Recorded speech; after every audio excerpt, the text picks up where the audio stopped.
बिस्मिल्लाहिर्रहमानिर्रहीम। अस्सलाम वालेकुम स्टूडेंट्स, उम्मीद है आप खैरियत से होंगे। आज की वीडियो में हम class 9th maths Punjab text book board chapter number 5 exercise 5.2 को कंप्लीट करने जा रहे हैं। स्टूडेंट्स, प्रीवियस लेक्चर में हमने मैक्सिमाइज के बारे में सीखा था। अब हम मिनिमाइज की तरफ आएंगे।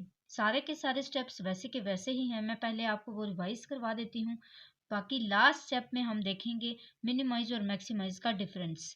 तो आइए वो स्टेप्स देख लेते हैं कि वो कौन से हैं।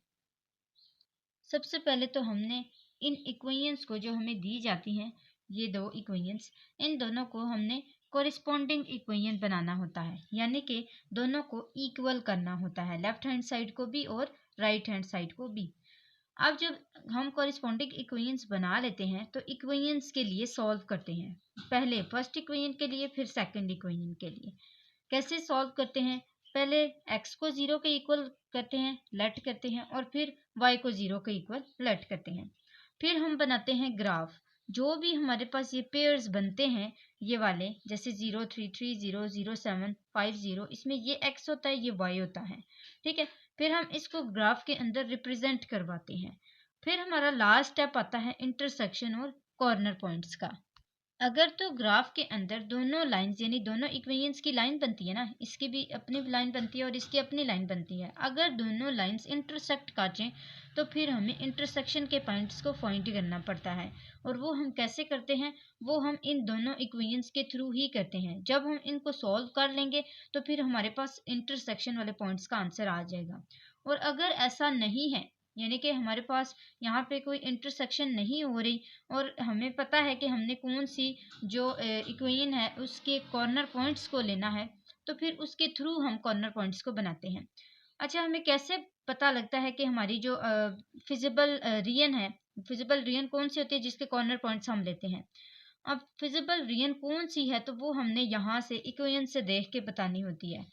अगर तो लेस देन है, जैसे यहाँ पे x plus y less than equal to greater than equal to 3 है ना, तो हमने ग्रेटर देन की तरफ जाना है कि जो भी लाइन हमारी आएगी ना, यहाँ पे जो लाइन बनेगी, फॉर एग्जांपल ये लाइन यहाँ पे बनती है, तो इससे हमने ग्रेटर जाना है, बाहर की तरफ जाना है। अगर वो लेस देन होती तो फिर हम अंदर की तरफ आते।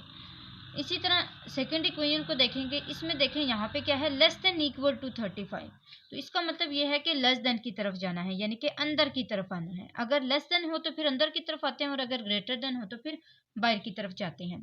तो ये तो हमारा हो गया कॉर्नर पॉइंट्स के हवाले से जो हमने सीखना था। जो साइड पे अब जो फिजिबल रीजन बन जाएगा ना, तो फिर वो जो पॉइंट्स होंगे ना, साइड वाले जितने भी पॉइंट्स आते होंगे वो सारे हमने कॉर्नर पॉइंट्स में लिख लेने हैं। ये हमारे सारे स्टेप्स थे। अब क्वेश्चन नंबर 4 को यहाँ पे सॉल्व करने की कोशिश करते हैं। यहाँ पे लिखा है minimise z is equal to 2x plus y. ये जो 2x प्लस वाई है इसका यूज होगा लास्ट पे। कब? जब हम कॉर्नर पॉइंट्स ले लेंगे, उसको हम पुटिंग करेंगे, जो कॉर्नर पॉइंट्स आएंगे ना x और y, उन दोनों की पुटिंग करेंगे x और y के अंदर। इसका काम लास्ट पे है, इसको अभी नहीं यूज करना। अभी हमने इन दो इक्वेशंस को यूज करना है। जैसे कि मैंने इसको कॉरिस्पोंडिंग इक्वेशन बनाया है, x plus Y is equal to 3 and 7x plus 5y is equal to 35। ये देखें, ये बन गया। अब मैंने सबसे पहले फर्स्ट वाली इक्वेशन के लिए सॉल्व किया। इसको मैंने कंसीडर किया था कि ये क्या है, ये फर्स्ट इक्वेशन है। इसको मैं यहाँ पे कंसीडर भी कर देती हूँ, ये फर्स्ट है और ये सेकंड वाली है। जब मैंने फर्स्ट के लिए सॉल्व किया तो जहाँ पे x था, जब मैंने लेट किया x इज इक्वल टू 0, तो जहाँ पे x था वहाँ पे 0 लिखा, तो यहाँ पे आ गया 0 plus Y is equal to 3। 0 खत्म हो गया, y इज इक्वल टू 3 बच गया। अब यहाँ पे देखें, x को मैंने 0 लेट किया था ना, तो ये x 0 आ गया और y क्या आंसर आया था 3, तो ये मेरे पास क्या आ गया 0 और 3। नेक्स्ट मैंने लेट किया y को 0 के इक्वल, x प्लस 0 यानी कि y की जगह 0 आया इज इक्वल टू 3, x का आंसर क्या आया 3। अब x की जगह 3 लिखा और y की जगह 0 लिखा। फिर इक्वेशन 2 के लिए हमने सॉल्व किया, तो x इज इक्वल टू 0 में 7 और यहाँ पे 0 पुट किया, तो 7 0 टाइम 0 आ गया, 5y इज इक्वल टू 35 बच गया। फिर y इज इक्वल टू 5 इसके साथ मल्टीप्लाई हो रहा था, उधर जाके क्या हो गया, डिवाइड हो गया। तो 5 1 टाइम 5 5 7 टाइम 35, तो y का आंसर क्या आया 7 आया। अब x यहाँ पे 0 है और y क्या है 7 है, तो ये यहाँ पे आ गया। फिर हमने लेट किया y को 0 के इक्वल, तो 7x प्लस 5 y की जगह 0 लिखा इज इक्वल टू 35, 5 0 टाइम 0 और 7x is equal to 35 answer आ गया। अब x इज इक्वल टू 7 इसके साथ मल्टीप्लाई हो रहा था, उधर जाके डिवाइड हुआ तो 7 1 टाइम 7 7 5 टाइम 35। अब आंसर क्या आया, x 5 है और y क्या है, 0 है। ये तो हमारे पास बन गए 4 पेयर्स। इन 4 पेयर्स के थ्रू हमने ग्राफ बनाना है। तो हम यहाँ पे मेजरिंग कुछ इस तरह की करते हैं। इस डायग्राम बनाने का जो सबसे इजी तरीका है, मुझे कैसे पता लगा कि मैंने ये वाली लाइन छोटी लगानी है, ये बड़ी लगानी है, तो इसके लिए आप देख लिया करें सबसे पहले x को। x में ग्रेटर वैल्यू क्या है, 3 0 और 5। सबसे ग्रेटर वैल्यू कौन सी है, 5। अब इसका मतलब है कि जो x एक्सिस है उसमें पॉजिटिव वाली तरफ पे, नेगेटिव तो नहीं है ना, नेगेटिव तो उस साइड पे होते हैं। तो पॉजिटिव की तरफ मेरे पास 5 तक मेजरिंग है। मैं यहाँ पे 5 लाइन्स लगा दूंगी, 1 2 3 4 5। आपने कोशिश करनी है कि स्केल से करें ताकि आपको जो इंटरसेक्शन वाले पॉइंट्स अगर मिल जाएं तो फिर आपके पास आंसर क्लियर आए। नेक्स्ट आपके पास क्या है, y में ग्रेटर वैल्यू कौन सी है, 7। 3 0 7 0, इसमें से ग्रेटर वैल्यू क्या है, 7। और देखें पॉजिटिव ही है, यस, तो मैंने पॉजिटिव वाली लाइन को बड़ा बनाया था। 1 2 3 4 5 6 7, ये देखें 7 लाइन्स बन गई। अब देखिए नेगेटिव में है कोई नहीं, तो नेगेटिव वाले को लिखने की जरूरत नहीं है। अगर आप वैसे लिखना चाहते हैं तो आप इस तरह लिख सकते हैं, -1 और -2। यहाँ पे भी इसी तरह -1 और -2 लिख लें, ऐसे ही। हालांकि हमें पता है कि इसका यूज नहीं है। नेक्स्ट हमारे पास क्या है, अब फर्स्ट जो इसका पार्ट है, फर्स्ट जो इसकी पेयरिंग है उसमें है 0 एंड 3। तो 0 यहाँ पे आ गया, x वाली साइड पे 0 है, और y ये x होता है ना, ये y होता है, y वाली साइड पे क्या है, 3, तो ये आ गया 3। सेकंड इसके पेयर में क्या है, 3 और 0, 3 x के पास है, ये आ गया, और 0 ये है। अब इसकी लाइन देखें, लाइन किस तरह की बनेगी, मैं इसको ज्वाइन करती हूँ फर्स्ट इक्वेशन वाले को, यानी कि फर्स्ट इक्वेशन की जो लाइन बनेगी वो इसको इसके साथ ज्वाइन करने से बन जाएगी। यहाँ पे स्टूडेंट्स आप देख सकते हैं मैंने दोनों पॉइंट्स को मीट करते हुए एक लाइन ड्रॉ किया है। अब यहाँ पे देखें सेकंड इक्वेशन के लिए 0 और 7 है, 5 और 0 है। तो पहले 0 और 7 को देख लेते हैं। 0 कहाँ पे है, ये रहा।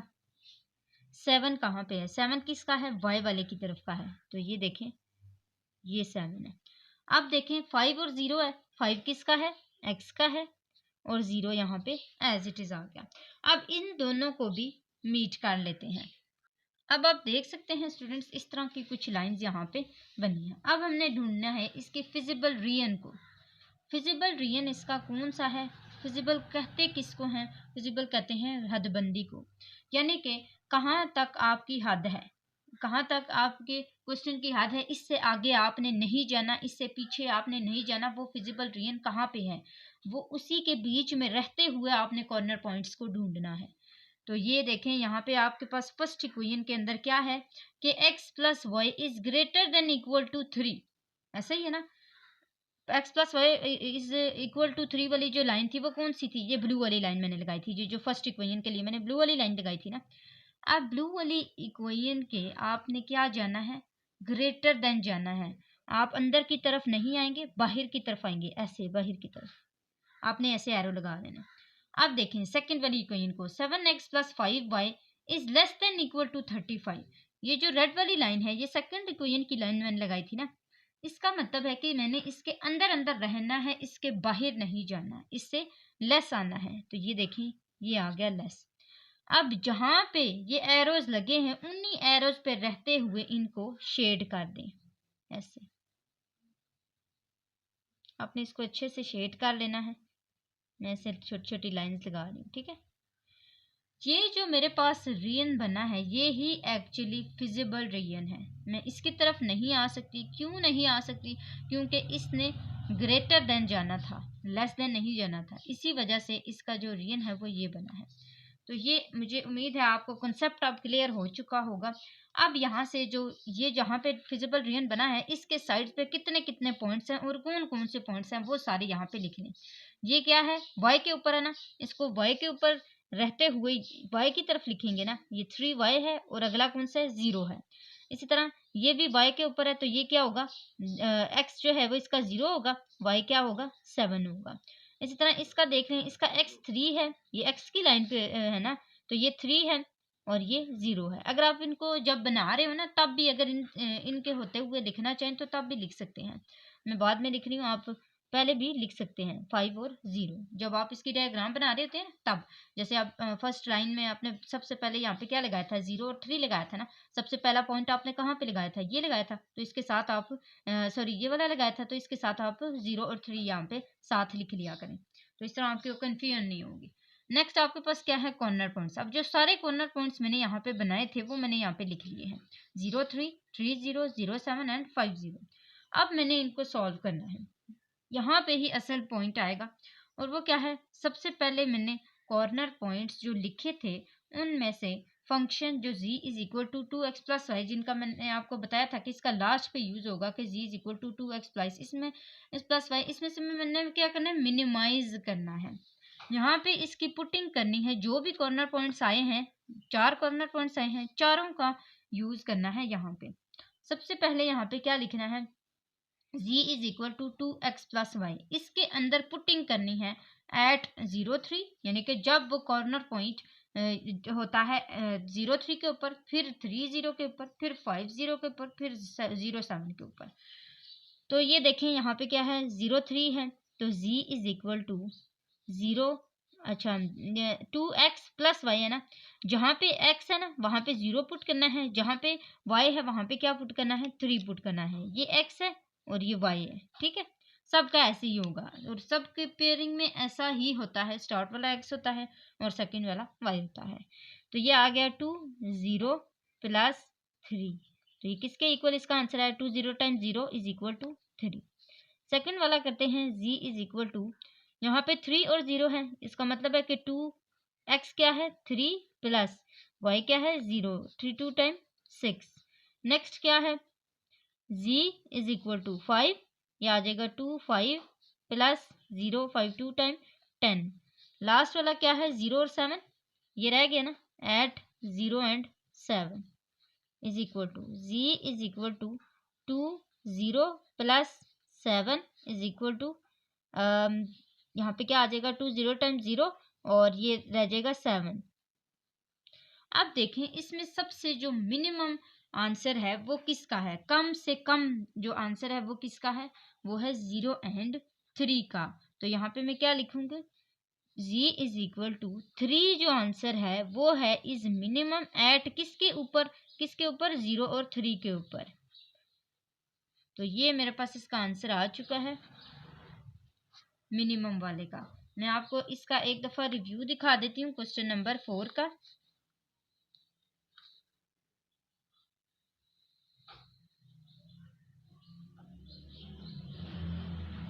इसके साथ साथ स्टूडेंट्स आपको बताती चलूँ, अगर आप मेरे चैनल पर न्यू हैं तो सब्सक्राइब करें, वीडियो अच्छी लगे तो लाइक ज़रूर किया करें। हमारा 1K का टारगेट है सब्सक्राइबर्स का, वो आपने लाजमी कंप्लीट करना है। अपने फ्रेंड्स के साथ भी वीडियो को शेयर किया करें।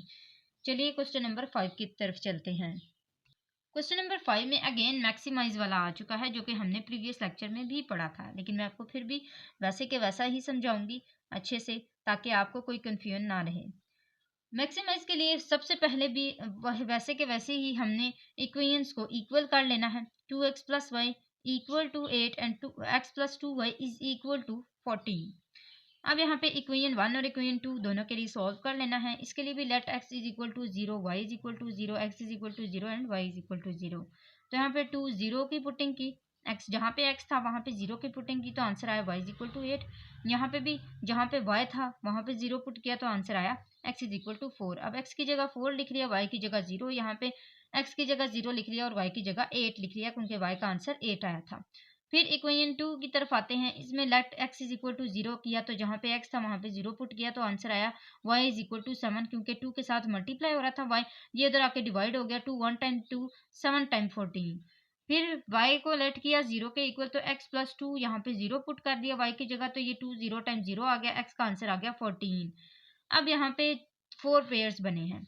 सबसे पहले यहाँ पे देखें कि x की जो ग्रेटर वैल्यू है वो क्या है, 0 4 0 एंड 14। सबसे ग्रेटर वैल्यू कौन सी है, 14। इसका मतलब है कि मुझे यहाँ पे नंबरिंग करते हुए 14 को लास्ट डिजिट रखना पड़ेगा। तो यहाँ पे मैं 14 को लास्ट डिजिट रखूंगी और इस y वाली लाइन के ऊपर देखें 8070, इसका मतलब है 8 लास्ट डिजिट है, तो मुझे 8 रखना पड़ेगा लास्ट डिजिट। यहाँ पे स्टूडेंट्स आप देख सकते हैं मैंने नंबरिंग कर दी है। यहाँ पे मैंने 9 लास्ट डिजिट रखा है। कोई भी आप आगे भी जा सकते हैं, इसमें कोई मसला नहीं होता, लेकिन 8 तक आपने लाजमी रहना है। 8 लाजमी होना चाहिए क्योंकि जो सबसे ग्रेटर हमारा यहाँ पे नंबर है वो 8 ही है। फिर 14 तक गए। अब यहाँ पे देखें क्या क्या है, 0 और 8 है, तो इसका मतलब है कि 0 जो है वो x के ऊपर है और y के ऊपर क्या है, 8 है, तो ये यहाँ पे 8 आ गया।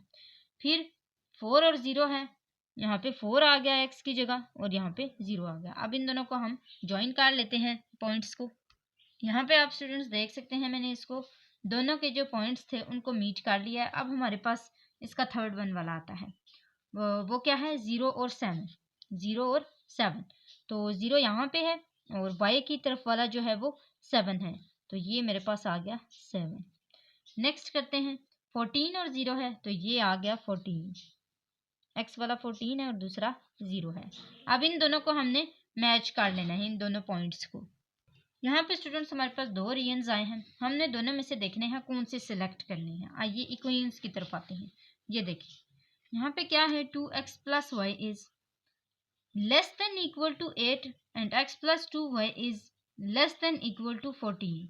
2x प्लस वाई भी लेस देन है 8 से, तो इसका मतलब है कि ये जो फर्स्ट लाइन बनी थी, फर्स्ट लाइन हमने रेड वाली लगाई थी, ये भी लेस है, और यहाँ पे x प्लस 2y ये भी लेस है 14 से।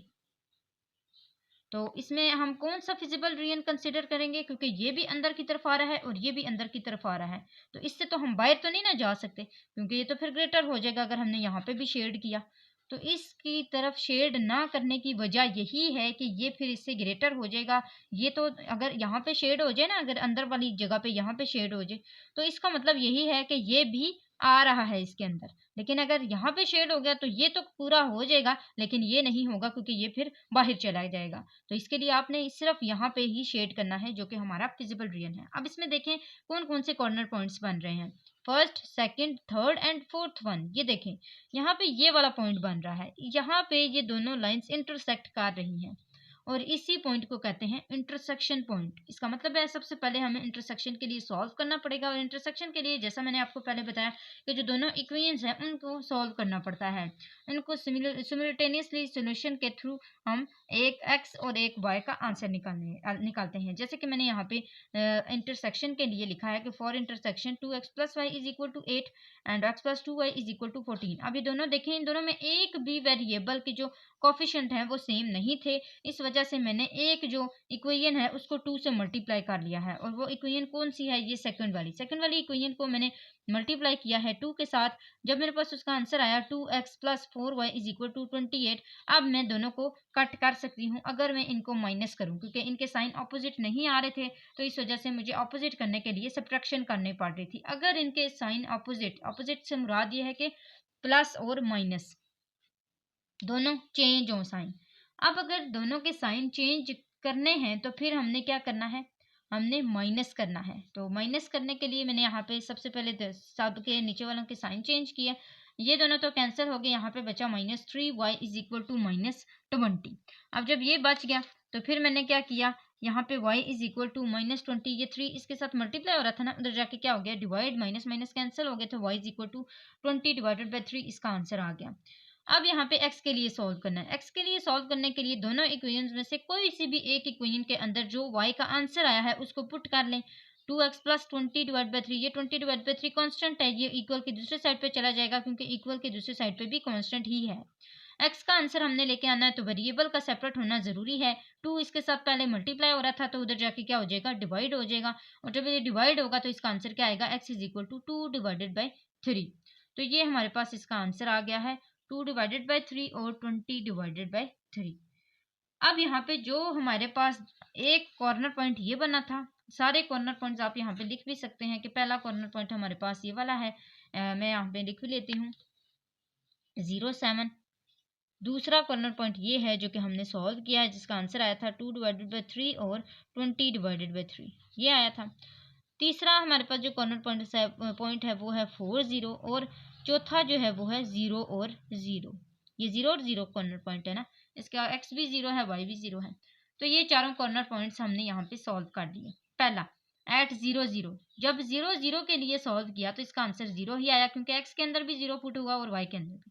फिर 0 और 7 के लिए सॉल्व किया तो 2 0 टाइम 0 और ये 7 3 टाइम 21 आ गया। फिर यहाँ पे 2 4 टाइम 8 और 3 0 टाइम 0, तो फिर ये इक्वल आ गया 8 के। और जब 2 डिवाइड बाई 3 और 20 डिवाइडेड बाई 3 को पुट किया तो हमारे पास आंसर आया 64 डिवाइडेड बाई 3। ये चार आंसर आ गए। अब देखना है कि कौन से के ऊपर ये क्या है, मैक्सिमाइज है। मैक्सिमाइज का क्वेश्चन था ना। आप देखें सबसे ग्रेटर वैल्यू किसकी आई है। अच्छा, यहाँ पे 2180, ये तो सिंपल वैल्यूज है। 64 डिवाइडेड बाई 3 का आंसर क्या आता है, और हम यहाँ पे तब देखेंगे जब हम इन दोनों को डिवाइड करेंगे और हमारे पास जो आंसर आएगा, फिर हम इन चारों के थ्रू देखेंगे कि कहाँ पे ये मैक्सिमाइज हो रहा है। तो इसका आंसर जैसा कि मैंने यहाँ पे लिखा है 21.3। आप देखें ये इसका आंसर क्या है, 21 है और इसका आंसर 21.3 है, तो 0.3 ग्रेटर हो गया। इसका मतलब है कि ये मैक्सिमाइज कहाँ पे है, लास्ट वाले पे, इस इंटरसेक्शन वाले पॉइंट के ऊपर। तो हम यहाँ पे लिख सकते हैं कि मैक्सिमाइज एट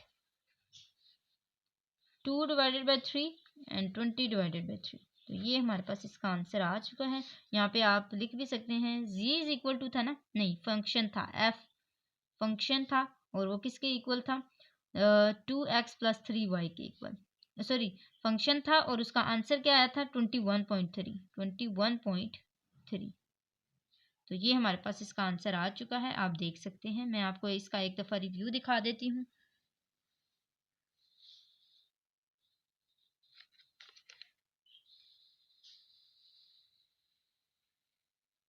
नेक्स्ट चलते हैं क्वेश्चन नंबर 6 की तरफ। अगर आपको मिनिमम और मैक्सिमम दोनों का कंसेप्ट आ गया तो क्वेश्चन नंबर 6 के अंदर आपसे दोनों का ही पूछा गया, आपने दोनों को सॉल्व कर लेना है।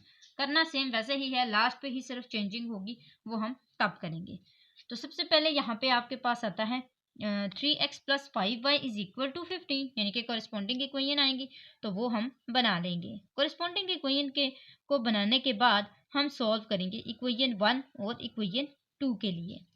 जब हम इक्वेशन 1 के लिए सॉल्व कर लेंगे तो हमारे पास दो पेयर्स आते हैं 0 3 एंड 5 0, और जब हम इक्वेशन 2 के लिए सॉल्व करते हैं तो फिर हमारे पास आंसर आते हैं 0 3 डिवाइडेड बाई 2 एंड 9 0। अब आप सोच रहे होंगे कि ये 3 डिवाइडेड बाई 2 पहले तो नहीं था आया, तो इसके लिए सबसे पहले आपने क्या करना है, सॉल्व करना है 3 डिवाइडेड बाई 2 किसके इक्वल आता है।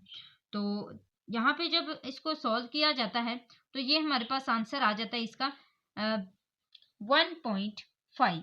तो जब 1.5 आया है, यहाँ पे मैं लिख भी देती हूँ कि ये किसके इक्वल है 1.5, क्योंकि हमने जो नंबरिंग करनी होती है वो हम 1 2 3 इसी के थ्रू करते हैं ना। तो हम नंबरिंग की वजह से इसको पहले पॉइंट के आंसर में ले आते हैं। तो यहाँ पे देखें ग्रेटर इसकी वैल्यू क्या है, किसकी, x की, 0 5 0 9, इसका मतलब है 9 इसकी ग्रेटर वैल्यू है, तो हमने 9 लाइन्स लगा लेंगे, 3 4 5 6 7 8 एंड 9। और y की क्या वैल्यू है 3 0 3 डिवाइड बाई 2 एंड 0, सबसे ग्रेटर वैल्यू क्या है 3, क्योंकि ये तो 1.5 है। यह 1 2 एंड 3 एंड 4 भी लगा लेते हैं, कोई मसला नहीं। तो ये हमारे पास क्या आ गया 0 और 3, पहले इनकी हम लोग यहाँ पे पॉइंट्स लगा लेते हैं। 0 इसके पास है और 3 ये है। फिर है 5 0, 5 इसके पास है, 0 इसके पास है। इन दोनों लाइंस को यहाँ पे मीट कर लेते हैं, दोनों पॉइंट्स को, सॉरी।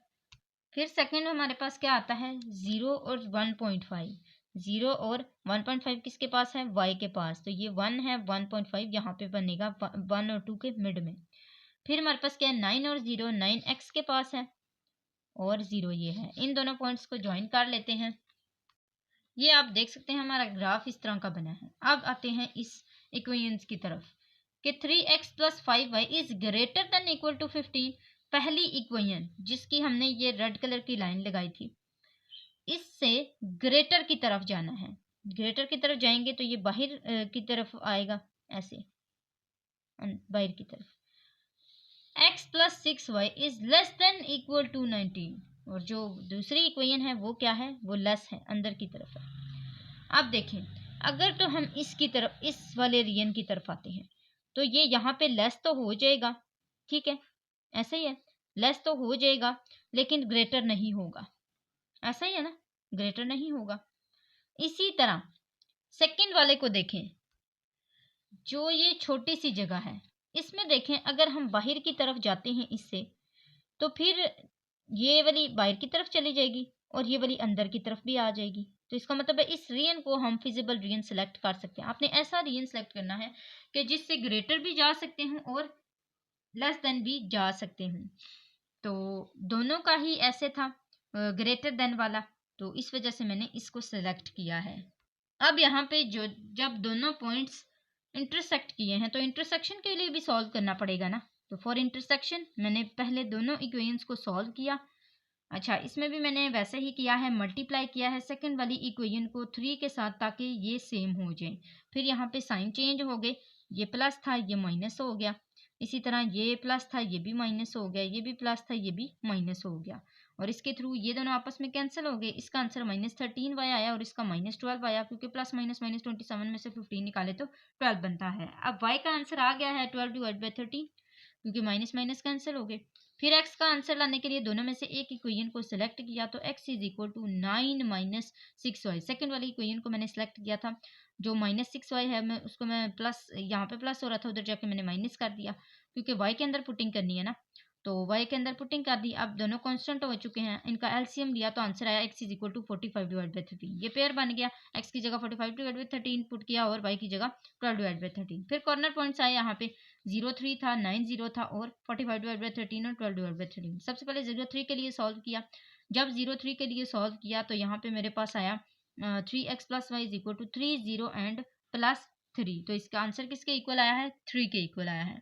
नेक्स्ट आता है 90 मैंने कहाँ से लिया था? यहाँ से लिया था। और 3003 मैंने कहाँ से लिया था? यहाँ से लिया था। यहाँ से ये भी फिजिबल रीजन क्यों बना है?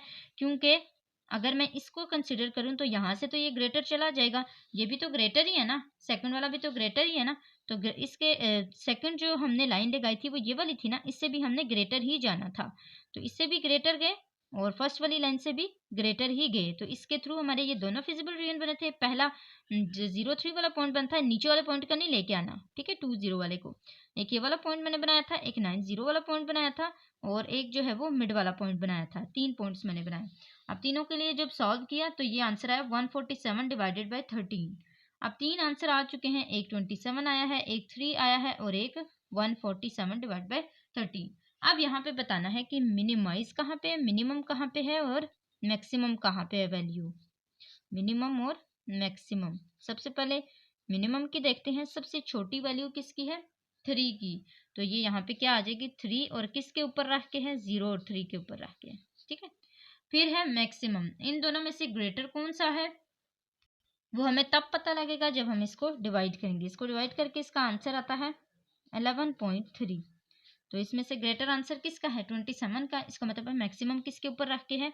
9 और 0 के ऊपर, और इसका आंसर क्या है?